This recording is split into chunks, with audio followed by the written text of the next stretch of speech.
Okay, so good morning everyone. Today we continue with our journal club presentations with Dr. Berjang. He will talk to us about very interesting topic. This is the musculoskeletal manifestations of sickle cell disease. Board exams, they love these things a lot, so I would recommend to focus and pay attention.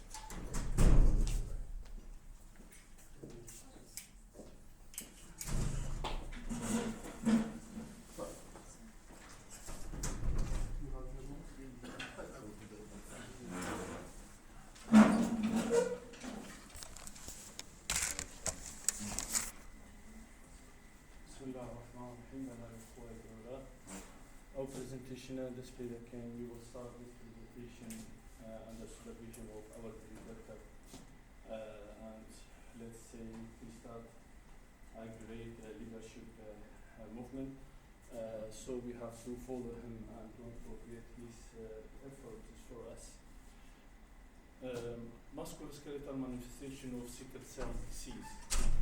This is, we can't say that it is not so common, but it is present, and we all should know what is the manifestations of musculoskeletal system in this subject. And from first, for everything, we should know what is the source of the problem. We have normal hemoglobin. We have 2 alpha chain and 2 beta chain. The problem will open or occur in the beta chain, and it is called a group of the disease, hemoglobinopathy. The mutation will occur in the beta chain and will cause sickle cell disease. We have 2 groups, homogeneous and homozygous, that it is not so much related to our specialty. If you see that here we have normal RBC. Normal RBC, soft, smooth, round. And what is happening to this shape and this feature of the cell, because of these hemoglobins you see here, it is round inside the RBC. But when hemoglobinopathy is happened, will cause these straight line and give the RBC abnormal shape and rigid, and this rigidity will cause obstruction of the small cells, small blood vessels obstruction, and this causes ischemia, and then at the next cause infarction. And also these cells will cause another problem that will be filtered by the system like spleen, and will be filtered because the function of the spleen is filtering for abnormal RBC. And what has happened in hemoglobin A, it composed of 98% of the RBCs of the body, and will affect this filtration or will cause a severe anemia.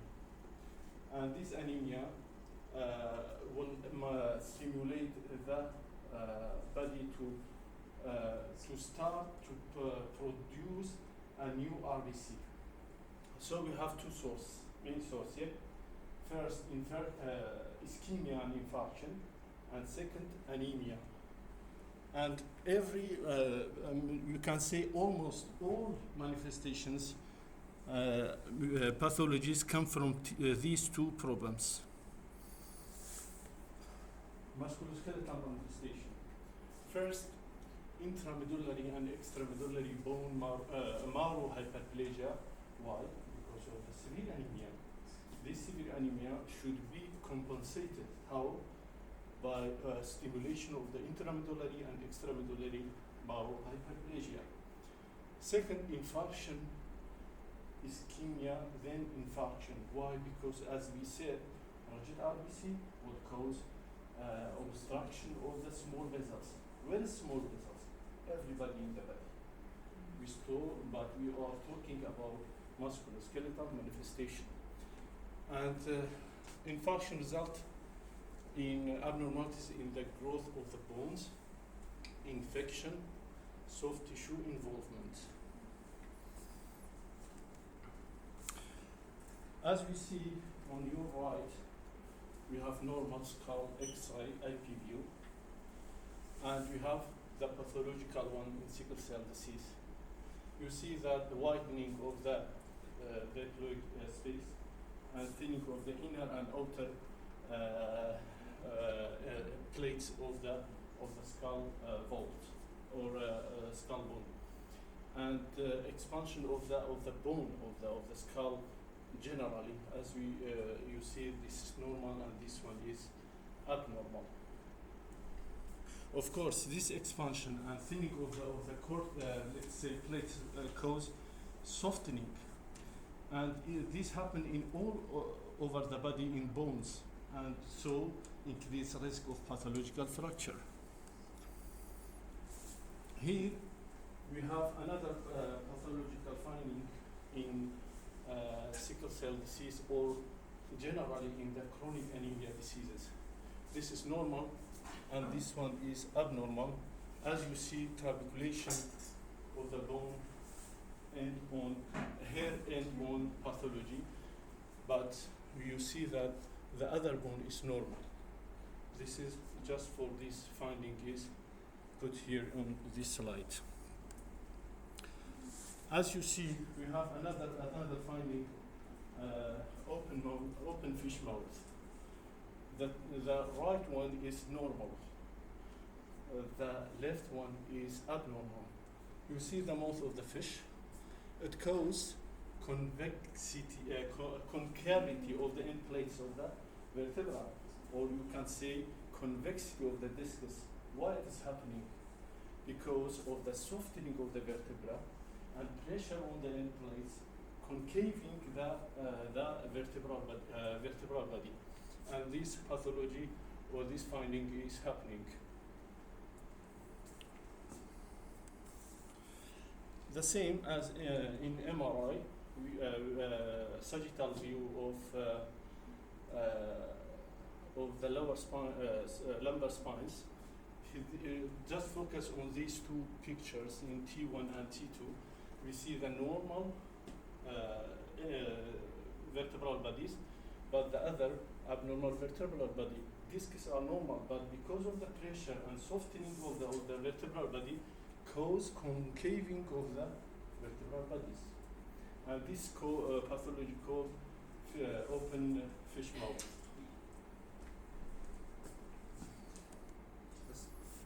Can you go back to the previous slide, please? Yes. So, this is MRI. What's this? This CT. CT scan. Yes. Good. This What CT was- scan. What are these dots? Here. I think these Here. are Wait. Hi, dots, hi. نقاط البيضاء نعم. What are these? What kind? This one? Sorry. Accumulation of the هاي نقاط البيضاء. هاي نقطتين. نعم. هاي مقابلها بالضبط نقطتين. شو هذا؟ لا. Gas? لا. accumulation of the sickle cell. It's an artifact, but what kind of artifact? تعرف؟ No. This is ring artifact. Sagittal reconstruction يطلع هيج. بالاكزيال يطلع رينج. بالساجيتال يطلع هيج. نقاط متقابل. يعني هي رينج من تنقص ساجيتال وش تطلع؟ تطلع هيج دوز. متكررة من فوق لجوا. رينج ارتفاكت بالسي تي سكان. بالريكونستركشن يطلع هالشيء. These are MRI and lateral view of X-ray of lower spines shows the same pathology as we talked about. Here we have clear view chest X-ray.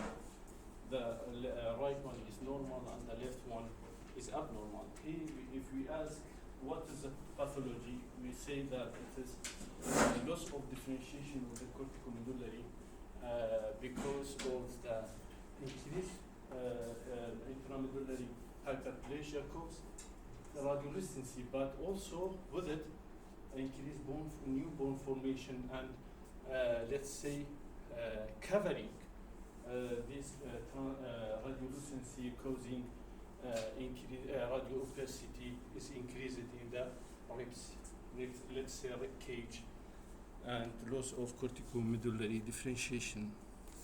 Also, it is not so common, but it is happening in the mandible. If you see, it is osteopenic, and it is very clear. And if you see here, trabeculations in the form of new bone formation, of coarsening of the trabeculation, and we go nearly close, more close, and you see it is very clear that there is pathology. Increased radiolucency as a general, and coarsening of the trabeculations. Also, we have with intramedullary hyperplasia, we have extramedullary hyperplasia, as you see in both views of the thoracic spines, coronal and sagittal view of the MRI images. It is intermediate signal in paravertebral spaces and in the form of extramedullary hyperplasia. It is, we have a question that, is it occur just in the paravertebral space as we saw as usual? No.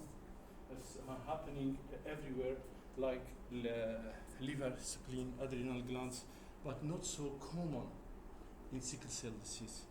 But I bring some let's say examples to see it. Here we have paravertebral hyperplasia, and let's say trabeculations of the ribs and expansion of the space, intramedullary space, axial view of the chest CT scan. We have splenic mass, as you see, it is non-enhancing and large mass, solid, pressing the spleen. And is this also an example of the extramedullary hyperplasia? Here also, if you see in the bone window CT scan, coarsening of the trabeculation of the vertebral bodies, and of course in the iliac bones also you can see it. Keep in mind, extramedullary hematopoiesis is much more common with thalassemia Yes. than sickle cell. Yes. Yes. Sickle cell, usually when we see it, we think of thalassemia Yes. rather than sickle cell. I brought it just to see it. Yeah, I understand. Yes. And in fact, in sickle cell, usually there is what happens in the spleen routinely. Infarction, of course. Autosplenectomy. Yes. And the main cause of the anemia is the spleen because of removing of the abnormal cells. This also another example, the same extramedullary hyperplasia, a large mass, let's say here, Hematopoiesis. hematopoiesis. Extramedullary hematopoiesis. Yes. Hematopoiesis causing a large mass in the spleen. It is heterogeneously, let's say, enhancing also. In the CT scan images, we can see it. But we, again, it is not usually in the sickle cell anemia, in other causes, as our great doctor said that. We have the second main complication of sickle cell disease, infarction with thrombosis. But we are focusing on the infarction because it is a very, let's say, it is a big pathological problem.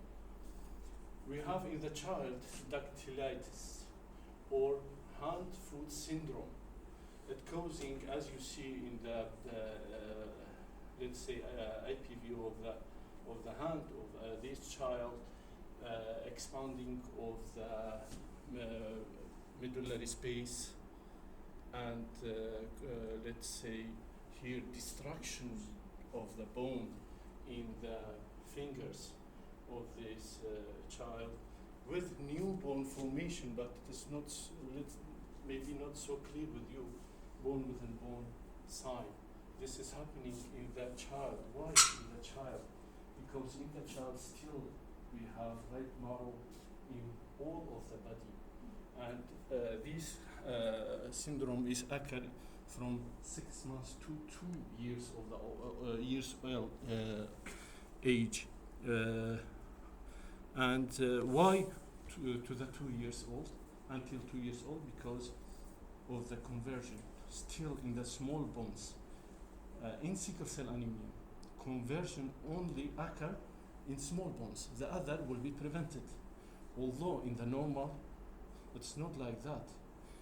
The conversion happening in the appendage bones, limbus, upper and lower limb. But because of this pathology will be prevented.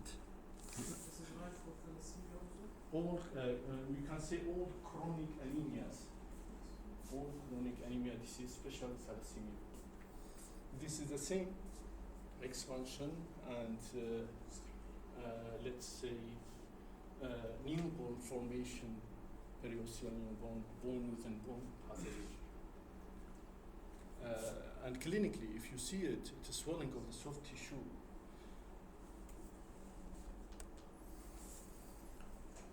Vascular occlusion, sickle cell dactylitis, soft tissue swelling, osteolytic lesion, osteosclerotic, and periostitis. We can see all of You it. can see the bone within bone here, very obvious. Yes.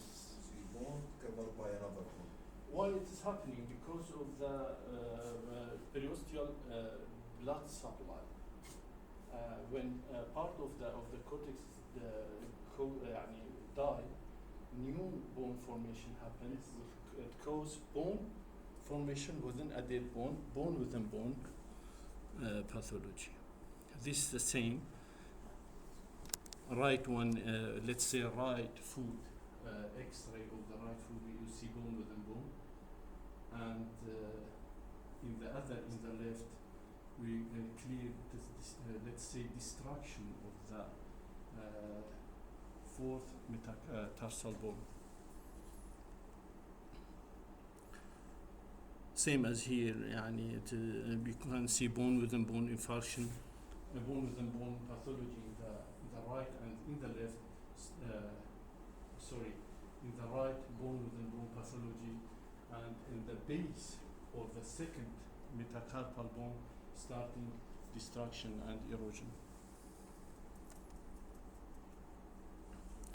Also, it's happening in the diaphysis of the long bones, as you see here.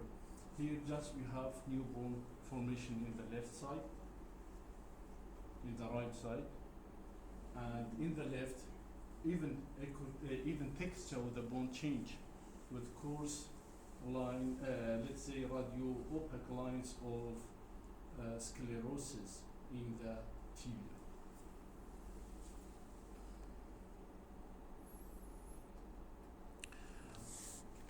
Scintigraphy makes rule in this area, and we can say a good modality to diagnose. If you see this faint brightness in the upper tibia, left upper tibia, just as arrow is shown, there is, let's say, photopenia, and there is no uptake of the radio tracer. Although infarction is somewhat difficult because it gives you different pictures. How at the first early stage decrease uptake or normal because the bone is somewhat dead and there's no new vascularization. In the later stage, new vascularization happening and cause increased uptake subsequently. Later on, let's say in chronic stage, there is difference according to the revascularization. Sometimes it is normal because enough revascularization will happen and cause will give you the normal picture.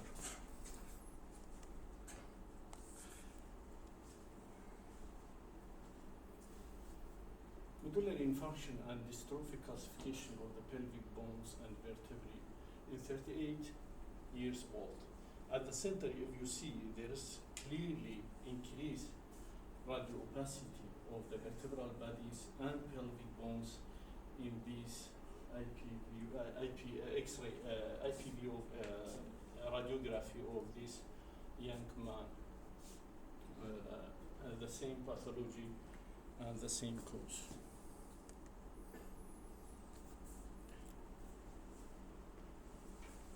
We also see in the MRI another modality will give us good informations. In the L1 and L2 vertebral bodies, we saw heterogeneous signals in this sagittal MR image, let's say T2. T2 is a good sequence for us to give nice pictures to diagnose this disease. Here, if you see, there is some radiolucency is still remaining, not like previous chest X-ray. This means this radiolucency means hyperplasia or overstimulation of the medullary space. Or we can say also the infarction or dead bone also will give you the same radiolucency.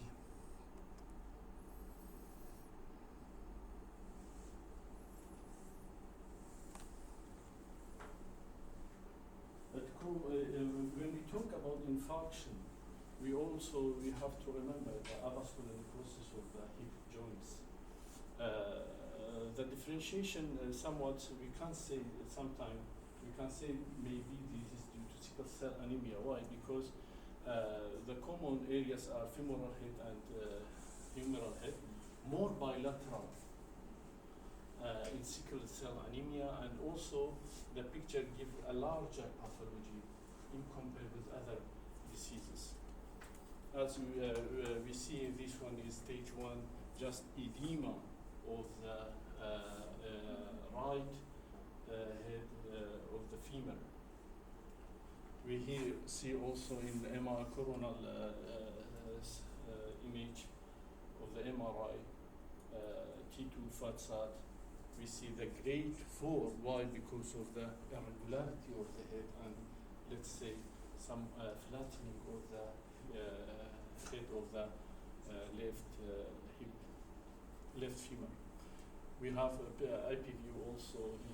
If you see, the normal one is the right hip joint, and the left one is abnormal pathology, grade 4 avascular necrosis.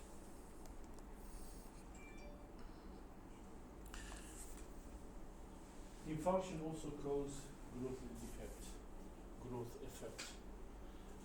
In this, if you see these two pictures, the X-ray IP view of wrist joint, you see that metacarpal bones fusion because of the infarction and loss of the joint space, even let's say distortion of the shape of the metacarpal bone.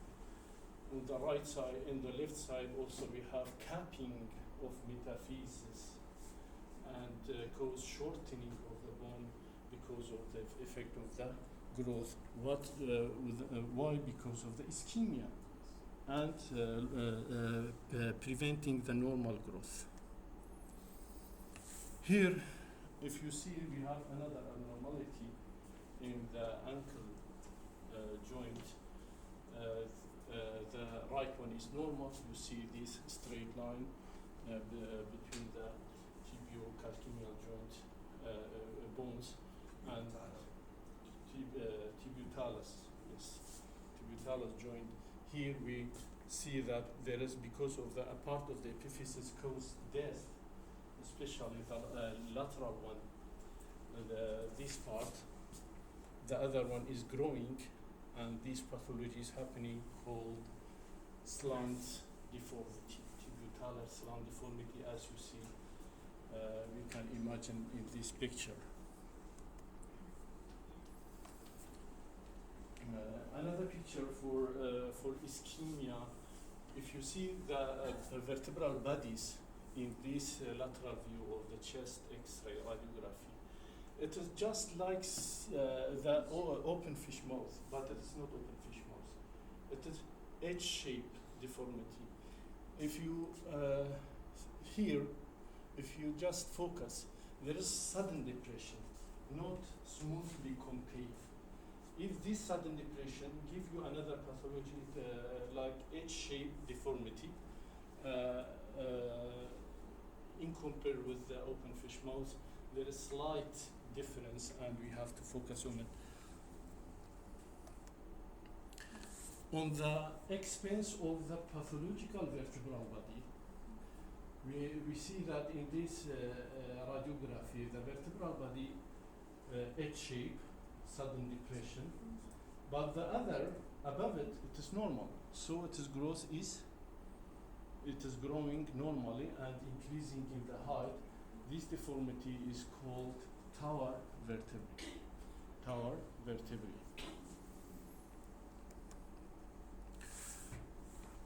Other pathological, other cause of the infarction is osteomyelitis. This is a picture of the chronic osteomyelitis, chronic new bone formation around the bones. I think it's called yes, volcano. The chronic osteomyelitis thing. And of course, skin involvement, soft tissue involvement, Yes. with abscess, edema, and everything like that. Sinus opening to the skin. Yes. Of course. All will happen here. Some few notes just to mention about osteomyelitis and septic ascites. Differentiation of the infection and infarction that we talked about. It is a dilemma. Why it is a dilemma? It is difficult to differentiate through radiological images. And the problem is the root of the management. Infection, it is, if not treated properly, it will disturb the bone and will give you disability, give the patient disability, as we saw a case yesterday. Dr. Omar was there, a neglected hip joint, septic arthritis, all the head of the femur gone, and make catastrophe for the patient. So early diagnosis affect prognosis, and this is our job and somewhat difficult really. Radiological features are non-specific and initially often sometimes also in the initial stages are normal. Periosteal inflammation, osteopenia, sclerosis that are happening in the infection also can be seen in infarction. Here, ultrasonography, it is a real-time modality. It gives you significant information about the infection, because you will focus on that site of the pathology. You will see collection. You will see something helps you to early diagnose infection. We have rule of the radio tracers or scintigraphy. Here in the left in the right to the left, we have the same patient of the same both let's say lower limbs, lower legs, scintigraphy in different stage. A, dynamic phase. B, blood pool. C, late static phase. If you see in all three, in the ankle joint, in the left, let's say right ankle joint, we see increased uptake. And this is called, goes with goes with infection. But incidentally, they see another uptake here in the third stage. We don't see here in the upper left tibia, in the A and B, but in the C we see it. As you see, it is a focus of infarction. This 99 technetium MDP gives you a good information, but sometimes will give you equivocal information, and you cannot diagnose it. Is it infarction or infection? We have another one, radiolabeled leukocyte scintigraphy. If you see here, the same patient, in the ankle, in the infarction point in the upper tibia, left tibia, and in the left ankle joint, there is uptake in the left ankle joint, and there is no uptake, or let's say photopenia will give you a help to diagnose that yes, it is infarction, and yes, it is infection. Still, because of the accumulations or the pathology of the sickle cell anemia, you don't have just abnormal pathology, focal, يعني abnormal pathology here. You have all over the bone because of the sickle cell anemia. So another one, technetium 99, technetium sulfur chloride, the third one will help you to diagnose or differentiate between infarction and infection, but I couldn't find some pictures to put it. We come to third modality for infection and for differentiation of infection and infarction. It's MRI. MRI is very important, especially T2 fat sat and gadolinium in contrast T1 fat sat. If you see here, heterogeneous enhancement inside the bone, medullary area, and soft tissue enhancement around a focus that is not enhancing. It means infection around and fluid collection, which is abscess.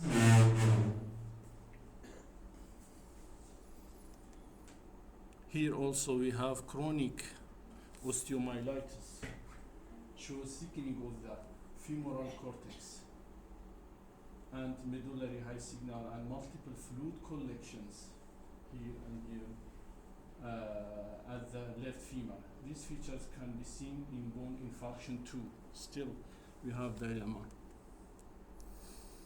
This case, if you see, at the first picture, you can see it is infection, but clinically it doesn't go with infection clinically. No systematic clinical features, no fever, no other features that will support infection. After resolution, this is first image, the second image. After a while, let's say after 4 weeks, this pathology resolution happen, and if you see the pathology of fluid collection and abnormal signal in the medulla is decreasing with infarction management, not infection management. The picture goes with infection, but it is not infection.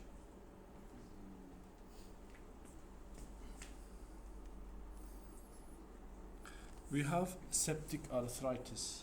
Also, septic arthritis cause problems.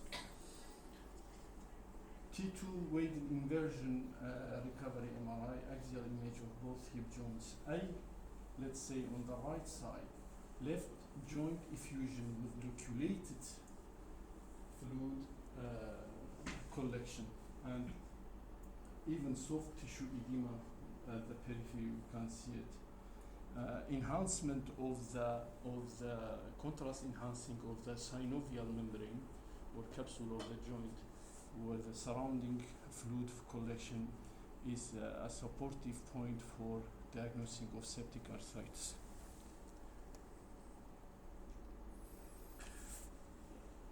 Ultrasound and MRI T2 weighted image modality of choice. MRI of ankle joint shows this one is T1 and this one is T2. You see low signal, let's say fluid signal collection at the Achilles tendon or fat, and also in the T2 high signal fluid, this high signal of this fluid also seen in the T2.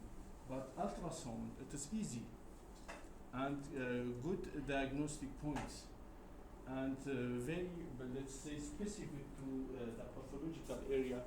It is fluid collection. If you see some debris inside, although and echogenic fat, this all goes with pus or infection.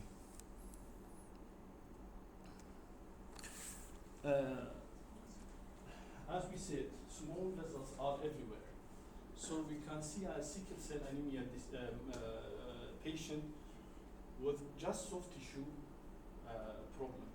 This is infarction due to obstruction of the small vessels causing these wounds. It is not, let's say, due to vascular causes as we diagnose in Doppler and in these areas. No, it is just due to obstruction of the small vessels causing these wounds. And thank you very much. Thank you. So, any questions? Any comments?